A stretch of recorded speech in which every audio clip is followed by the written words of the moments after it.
Meu nome é Ademir Galitz, que eu falo para o canal Natureza na Veia. Primeiramente, eu quero agradecer a Deus pela minha vida, pela vida da minha família, pela sua vida inscrita no nosso canal, pela sua vida futuro inscrito.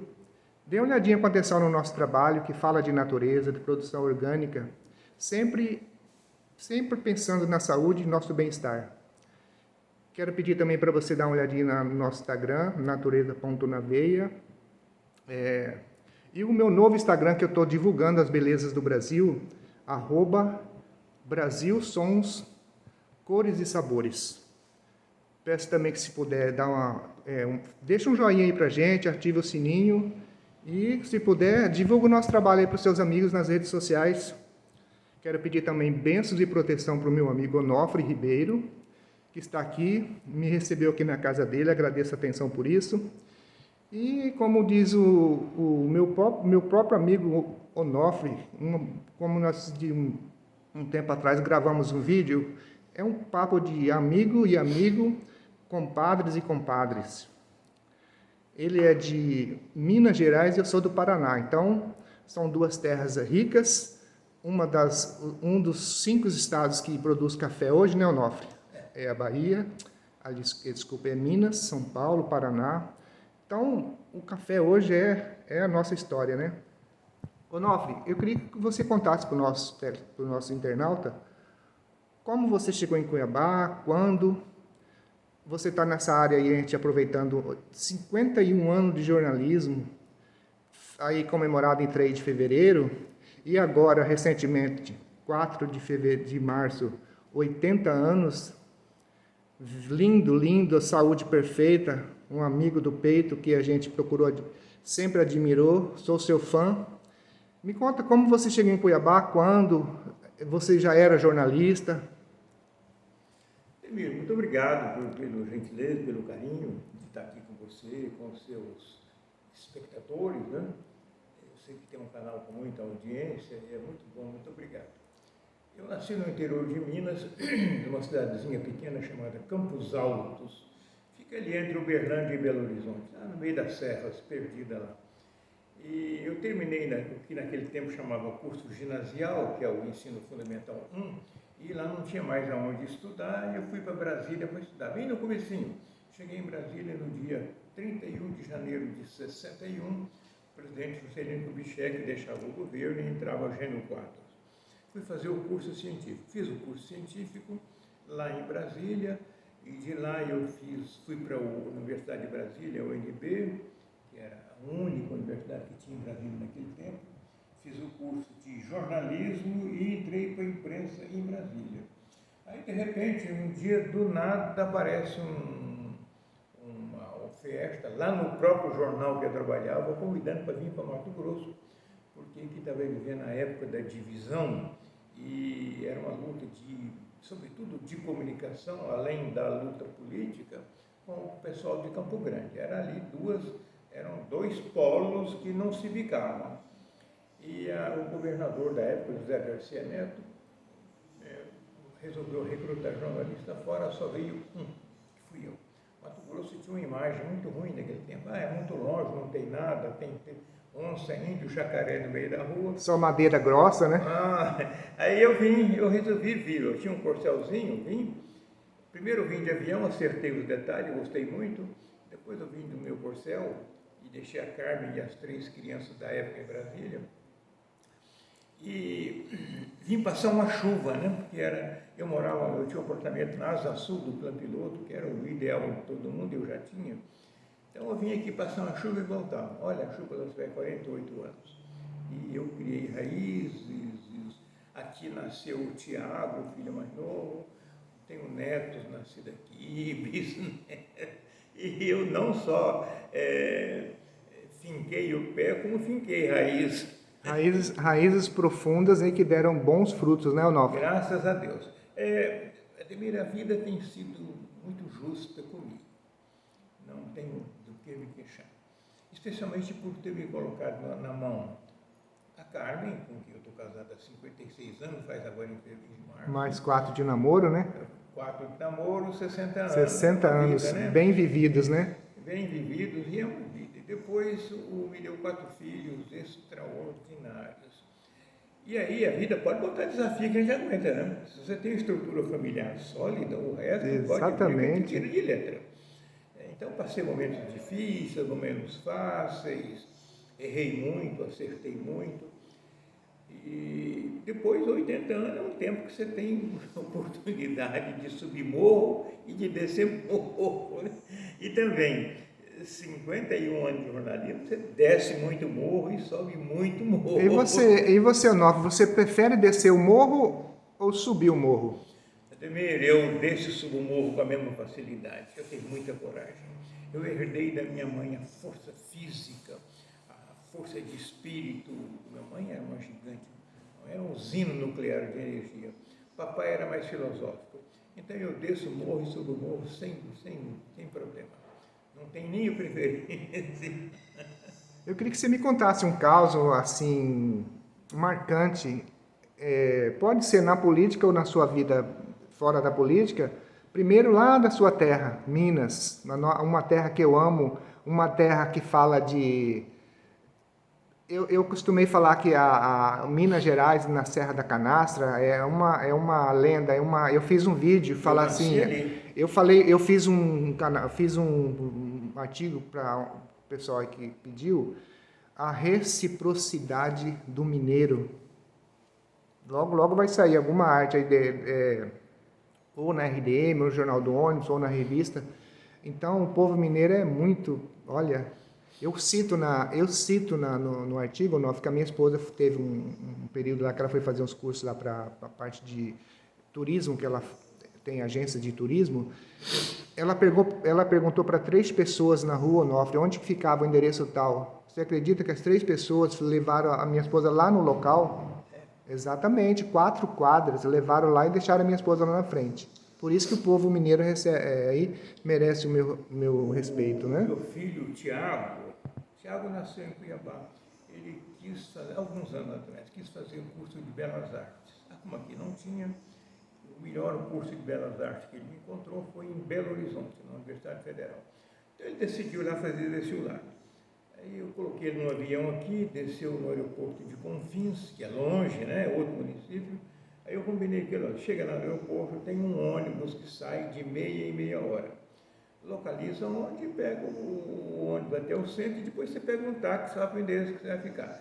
Era de um colega dele aqui de Cuiabá que estava estudando lá. Ele chegou no aeroporto, desceu, aí ele perguntou para uma senhorinha que também desceu no avião junto com ele, perguntou para ela onde é que fica o ponto do ônibus que vai para Belo Horizonte. Ela disse, você vai para onde, meu filho? Eu vou para a casa do amigo lá, então não, você vai de táxi comigo. Olha só. Aí foi táxi, ela foi conversando, interessada em Mato Grosso, que para lá Mato Grosso é exótico, né? Aí ela levou, ele disse, me deixa aqui no centro. Ela disse, não, eu vou te deixar no apartamento, no prédio que você vai. Olha no só. Táxi. Deixou e falou com ele o seguinte, você sobe, depois chega lá em cima, você sai na janela, dá um sinal para mim. Para ver que você está bem.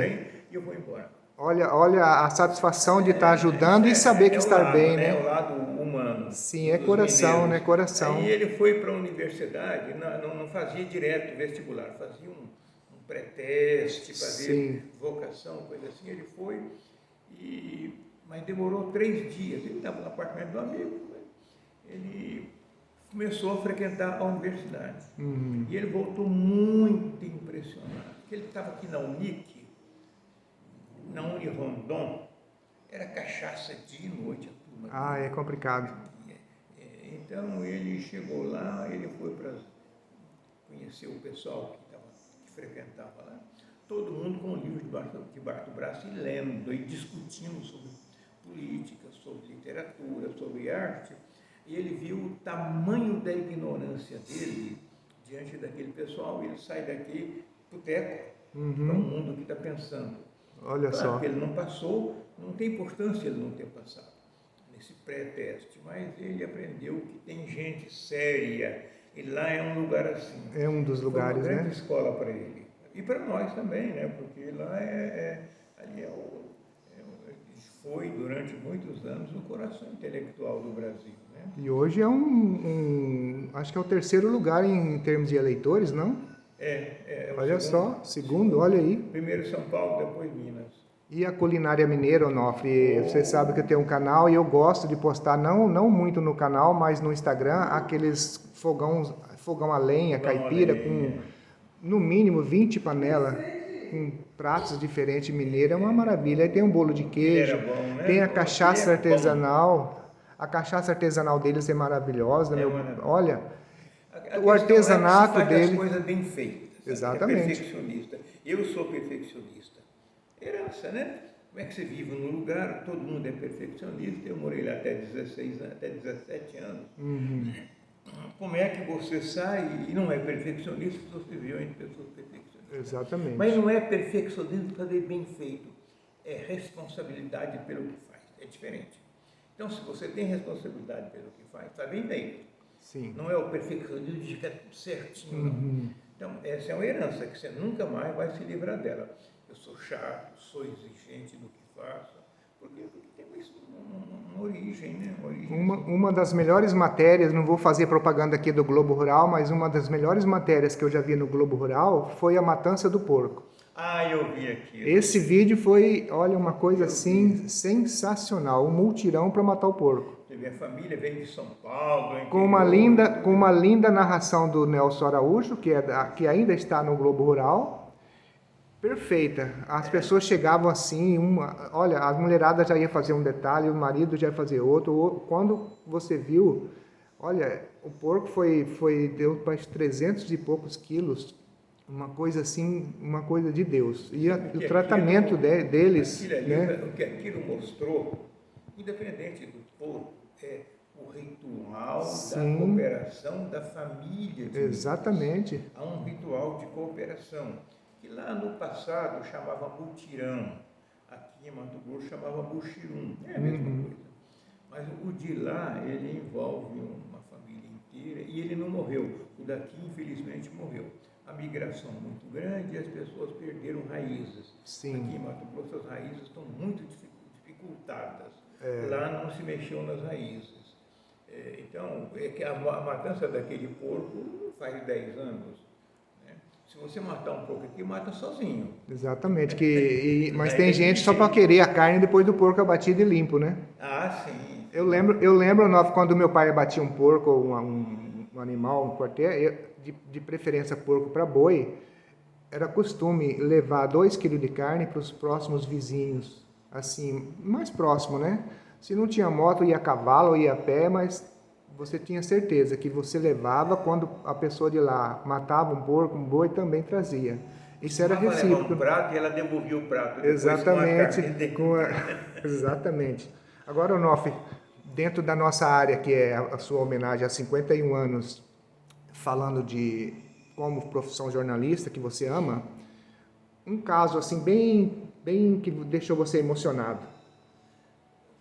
A vida inteira eu passei por altos e baixos no jornalismo, grandes episódios, pequenos episódios e tal. Mas uma das coisas que me lembra muito tem a ver com Mato Grosso é quando eu vim para cá em 76, 25 de agosto de 76, eu tinha um automóvelzinho, um Corcelzinho, e vim. O asfalto já existia entre Goiânia e Rondonópolis, Cuiabá, Campo Grande, Rondonópolis, Cuiabá. Então eu saía de Brasília de madrugada e chegava aqui de noite. Não tinha trânsito nenhum na estrada. Mato Grosso não tinha o que transportar. Aí eu me lembro que entre Goiânia e Cuiabá, que dá exatamente 900 quilômetros, eu cruzava no máximo com 2 carretas. Olha aquela só. Carreta Scania Jacaré, aquela do bico Sim. comprido, e um ou outro Mercedes 1313 traçado. Traçado não, trocado, dois eixos atrás, né? Era isso que tinha. E no mais era um carro ou outro. Tá. Hoje, na mesma rodovia, passam 25 mil carretas. Olha só. 60 toneladas. Isso me marca muito. Era aquele Mato Grosso quando eu cheguei e é o Mato Grosso como está aqui hoje. E a tendência é que essa rodovia já não aguente mais o trânsito, como não aguenta mais a 163 para Sinop. Exatamente, Não aguenta mais. Então, isso foi uma das coisas que eu vi e me marcaram muito. E depois, no cotidiano do jornalismo, eu passei por experiências extraordinárias que jamais teria passado se eu tivesse continuado morando em Brasília. Não, seria um burocrata, estaria aposentado, talvez já tivesse morrido, porque o marasmo, né? A mesmice, a né? mesmice mata. Aqui não, a gente não tem tempo para isso.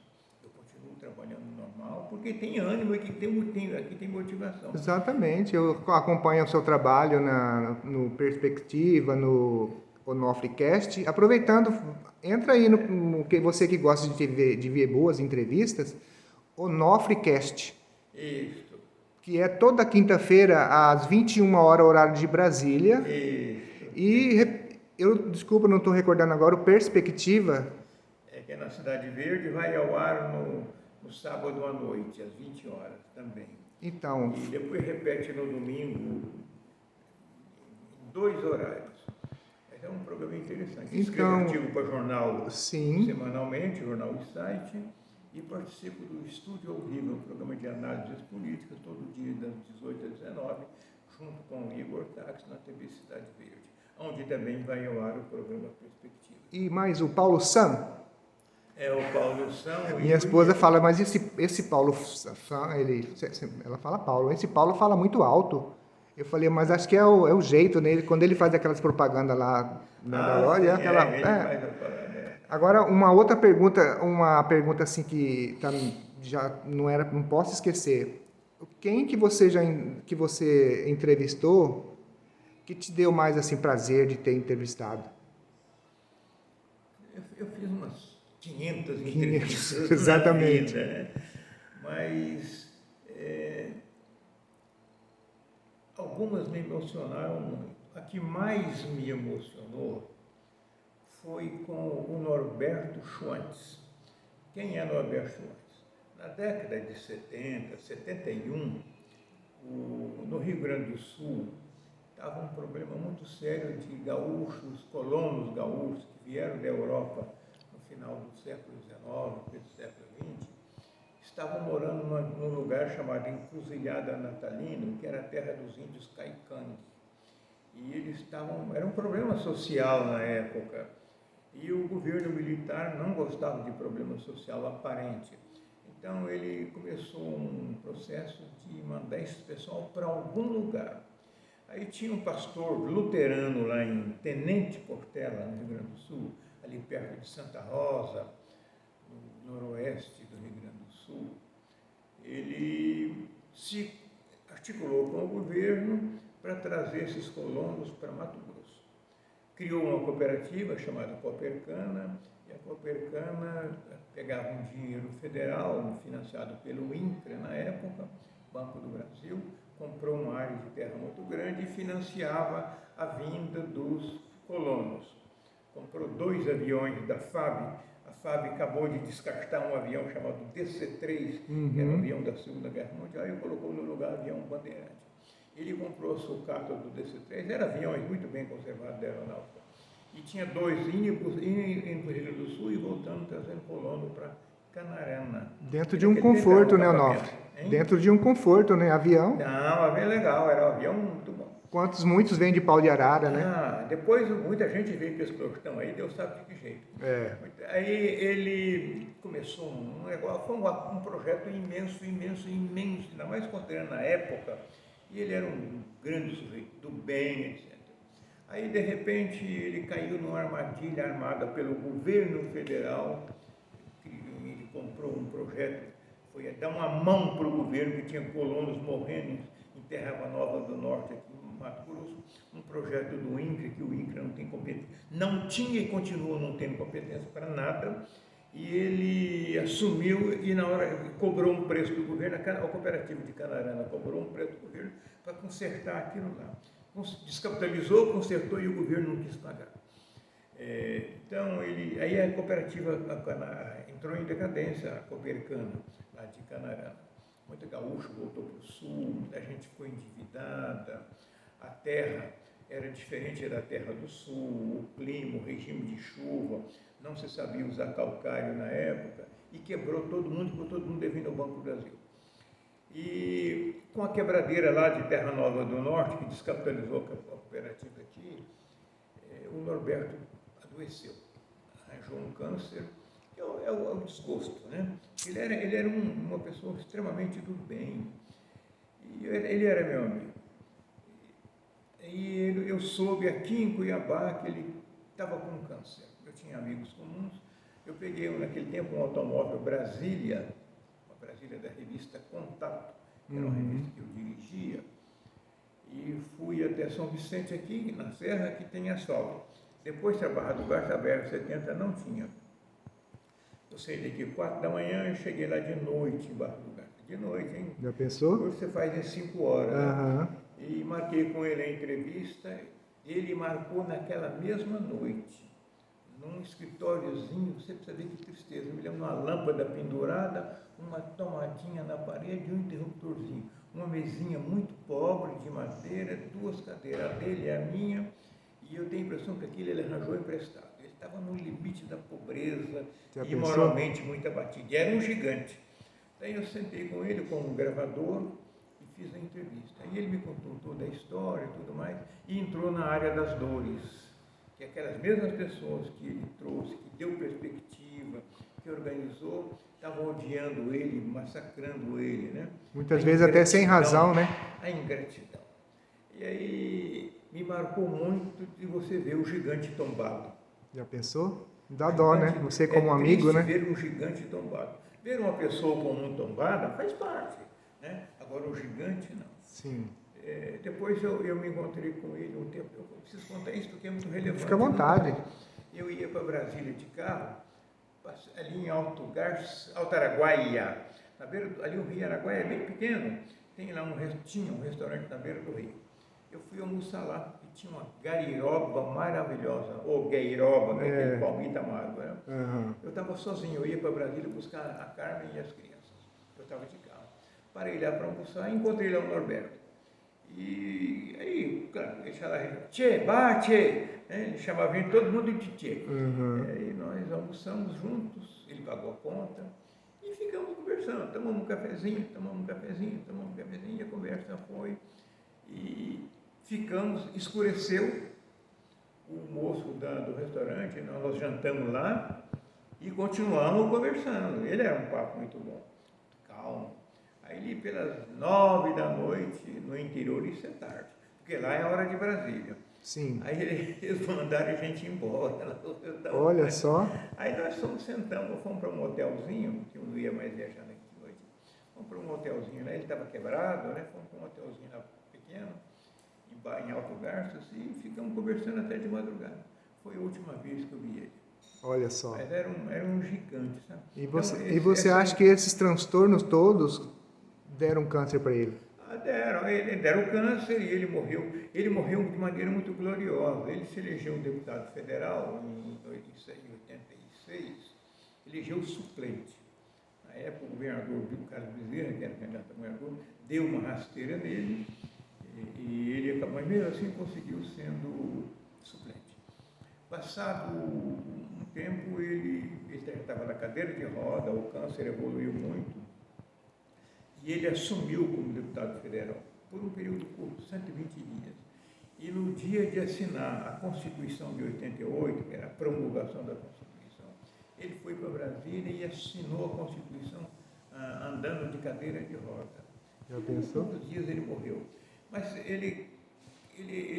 eu conversei com ele, depois eu conversei com a mulher dele, dona Gertrudes, e ela me disse, e o irmão dele, o Arlindo, lá de Canarana, disse, olha, ele morreu feliz quando assinou a Constituição nova, que é que está vigorando. Ele acha que cumpriu uma missão dele de sair do Rio Grande do Sul, pastorzinho de uma paróquia pequena, fazer aquele gigantismo da travessia do sul para o centro-oeste. Sim. E depois chegou a deputado federal, assinou uma Constituição e morreu. Ele considerou que morreu feliz. É muito triste contar essas histórias de uma pessoa que você falou que é um baluarte, né? Era um gigante. Um gigante e tombar, assim. É complicado a gente falar no assunto, mas é bom relembrar essas coisas boas, né? Muitos gigantes tombarem. Vi na política, nos negócios, vi muitos gigantes tombarem. É o preço do pioneirismo. Sabe? Todo mundo que entra de pioneiro, ele entra para cumprir uma missão. Ele não sabe, ele não conhece a estrada. Na verdade, nem sempre tem estrada, né? Ele vai abrindo a estrada e vai fazendo do jeito que tem que fazer, acerta e erra. Exatamente. E, normalmente os erros acabam pesando muito, porque ele vai lidar com a ingratidão das pessoas que estavam dentro do projeto. Assistir grandes derrotas, gigantes tombando aqui em Mato Grosso. E já que você tocou em Mato Grosso, eu falei para você esses dias atrás, numa entrevista que a gente participou junto, quantas pessoas saíram do sul, 8 famílias num caminhão, veio desbravar Mato Grosso, fazia parte da carreta, né, uma parte como se fosse uma casa com uma lona preta, e ia desbravar. Dependendo do que você produzir, Onofre, com 30 dias você tem alface, com poucos dias você tem abóbora, depois vai, conforme você vai fazendo, vai desbravando ou não, você vai consumir, mas você tem que trazer um reforço. Alguns, né? Você tem que trazer um pouco de óleo, sal, arroz, feijão, porque você não vai ter... Um pouco de semente. Um pouco de semente, exatamente. Então, isso faz parte, né? E naquele tempo, me permita, antes não tinha Bolsa Família. Então, o INCRA não dava cesta como dá hoje. Pioneiro era pioneiro para matar e morrer. Exatamente. Aí as famílias, principalmente a mulher e a criança, era penoso. Já pensou você ficar um ano debaixo de lona preta até conseguir construir? Até não é fácil. Era muito mosquito. Muito, é complicado demais. Olha, eu tenho problema de mosquito, coçou, mordeu, ele coça, vira um carocinho, cara, é complicado. Agora, eu te fiz uma pergunta sobre uma pessoa que você gostou de ter